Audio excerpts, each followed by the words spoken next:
אגדת דשא. יש ערימה של חבר'ה על הדשא, אני דברים כאלה מחבר, בנים בנות ביחד זה יפה שיש הזדמנות קטנה להתערבב.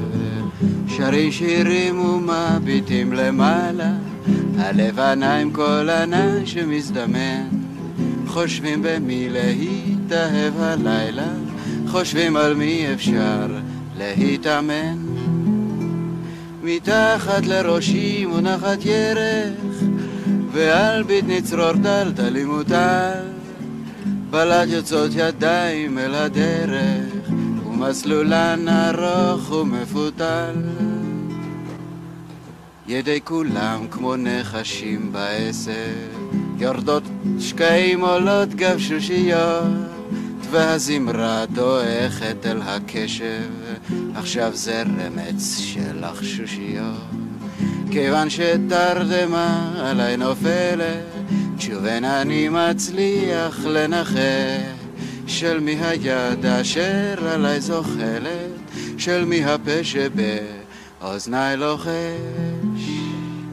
וכשאני מקיץ נשבע דשא, רק קצת קריר וקצת רטוב מטל, ולהפתעתי אני רואה שאותו צרור טלטלים אותו מוטל. אני שואל ישן תונה לאו דווקא, ותשובתה אותי קצת מביכה. שואל אז מה בעצם את עושה כאן, שפתיה לא חשות אני איתך, והיא רואה שזה אותי מפתיע, שפתיה מתקרבות כדי לבאר, כי זה אני מתוך שנת תקרתיה, היא לא יכלה שלא להישאר. ורעד נאחז בסוף דבריה, ומחלחל איתם אל תוך תוכי, הלב שלי מתחיל להתפרע ממה שמתרוצץ לי במוחי.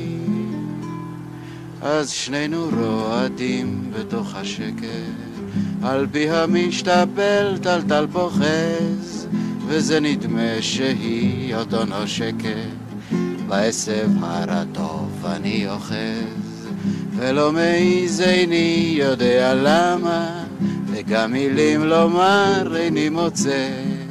דקה עוברת ופתאום היא קמה, שפתיה שוב ברוך אינך רוצה. אני שותק שפתיה היא נושכת, אני שותק וחוק כבדות ידיי, פתאום היא מסתובבת והולכת, אבל אני שותק עוד שם. נו די,